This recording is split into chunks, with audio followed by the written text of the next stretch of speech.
Hi అండి, ఈరోజు నేను మటన్ ఫ్రై చేస్తున్నాను. దానికి ఇప్పుడు సరిపడా ఆయిల్ వేసుకున్నాను.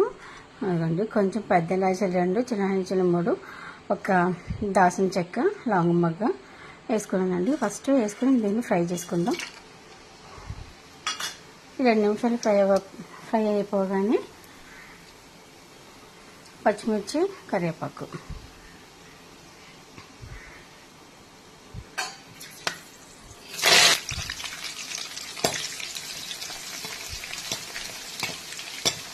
ఇంకొంచెం ఫ్రై అయిద్దామండి. 2 నిమిషాలు ఫ్రై అయింది కదా. ఇప్పుడు నేను మిక్సీ పెట్టుకున్న కుక్కర్ పెట్టుకున్న మోసం అయితే వేసేసుకుంటాను. నేను మటన్ని కుక్కర్ 2 నిమిషాలు ఫ్రై అయింది కదా. పెట్టుకున్న మోసం అయితే వేసేసుకుంటాను. నేను మటన్ని కుక్కర్ పెట్టుకున్నానండి. 4-5 విజిల్లు తెప్పించుకున్నాను. వాటర్ ఇంకేదాకా ఉంచుదాం.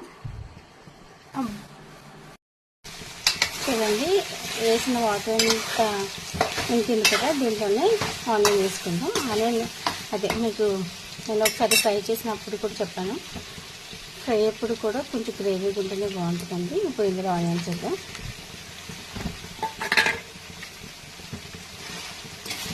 వేసి ఇవి కూడా దీంతో పాటు బాగా కుక్ అవ్వాలి.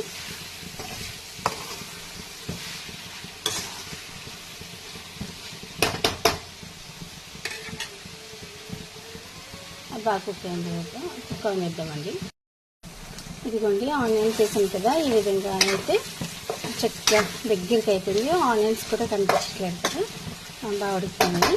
ఇప్పుడు నేను ఇందులో కుక్కర్ పెట్టినప్పుడు కొంచెం అల్లం వెల్లుల్లి పేస్ట్ పెట్టి మాంసం కుక్కర్ పెట్టాను. ఏదో కొద్దిగా వేస్తున్నానండి, చాలది. ఇది కూడా కొద్దిగా దీంట్లో బాగా మిక్స్ అయ్యే వరకు కలుపుకొని ఒక 2 నిమిషాలు ఉండి 2 నిమిషాల నుంచి తర్వాత మిగతా ప్రాసెస్ చేద్దామండి.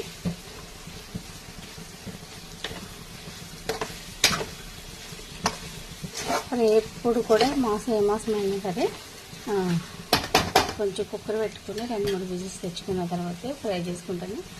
అది మొక్క సాఫ్ట్గా ఉంటుంది. లేకపోతే డైరెక్ట్గా ఉడకబెడితే గట్టిగా అయిపోతుంది. ఇలా అయితే బాగుంటుందండి. 2 నిమిషాలు ఇప్పుడు అల్లం వెల్లుల్లి పేస్ట్ వేసాను కదా, 2 నిమిషాలు ఉడికించుకుందాం. ఇదిగోండి, అల్లం వెల్లుల్లి పేస్ట్ వేసాను కదా, బాగా ఉడికిందండి. దీంట్లో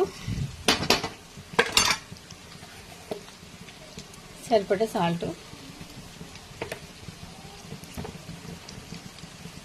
తర్వాత కారం,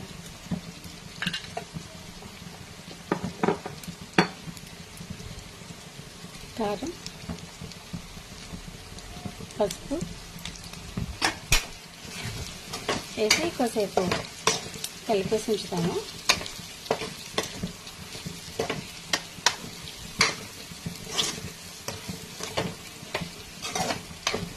కాసేపు ఉంచుతామండి కలిపి. చూడండి, అదే ఉప్పు కారం వేసేసాను కదా. వేగిన తర్వాత దీంట్లోనే ఒక పేస్ట్ వేసుకుందామండి. ఆ పేస్ట్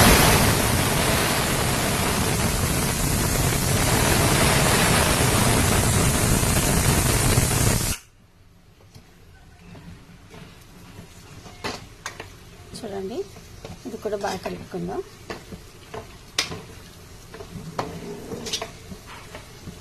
ఇంకా 10 నిమిషాలు ఉడికించిన తర్వాత ఇది బాగా కలపాలండి. బాగా ఉడకాలి. ఇందులో కొద్ది పచ్చివాసన పోయే వరకును.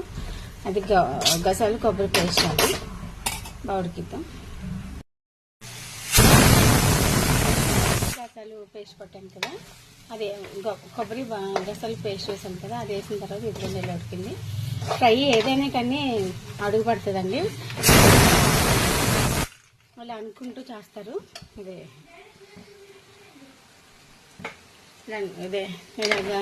ఇలా అనుకుంటూ చేస్తారండి. అడుగు పడుతుంది, కంపల్సరీ పడుతుంది ఫ్రై అవ్వాలని. ఇలా ఉడికిందండి. ఇందులో ఇప్పుడు ధనియాల పొడి,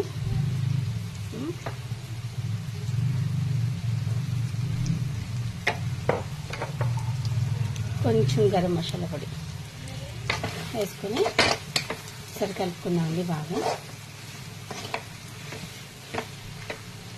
ఈ పక్కన కుక్కర్లో బోన్ సూప్ పెట్టానండి. అది విజిల్స్ వస్తుంది నుంచి, కాలిపోతుంది కూడా పక్క నుంచి. ఇదిగోండి ఫైనల్గా అయిపోయింది, ఆపేసుకుందాం. మీకు ఈ వీడియోని అయితే నచ్చితే లైక్ చేయండి, షేర్ చేయండి, సబ్స్క్రైబ్ చేయండి. ప్లీజ్ సపోర్ట్ మీ అండి.